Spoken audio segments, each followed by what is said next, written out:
السلام عليكم ورحمة الله وبركاته، مجتمع عالم السفر. أولا أنا هحكي لكم قصة، والراجل ده متابعني على التيك توك.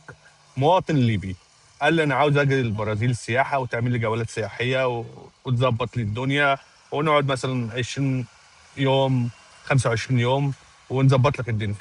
قلت له أوكي مفيش مشكلة. قال لي في مشكلة واحدة. قال لي إيه؟ قال لي سفارة البرازيل عندنا مغلقة، مش شغالة في ليبيا. فمع عالم السفر مفيش مستحيل. مع عالم السفر مفيش مستحيل.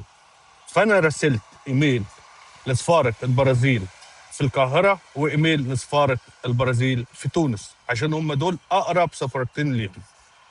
فبعت لهم الايميل امبارح، الحمد لله ردوا عليا النهارده وقالوا لي ينفع تقدم عندنا ما دام السفاره البرازيليه في ليبيا مغلقه. فاي عميل ما عندوش سفاره برازيليه مع عالم السفر لها حل. تمام. فالحمد لله الايميل جه، والرد الحمد لله موجود اهو. لسه باعتين الرد دلوقتي. فالحمد لله مع عالم السفر ثقه، امان، شفافيه. تمام.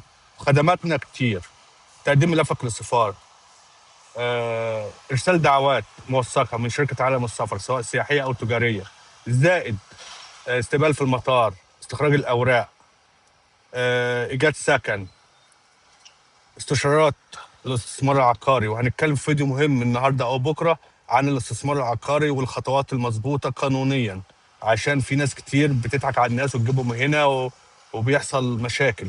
فاحنا هنقول لكم على الخطوات القانونيه. فالحمد لله احنا شركه موثقه رسميا، وما بنمشيش الا بالقانون. تمام. انتظروني لايك وشير وتعليق.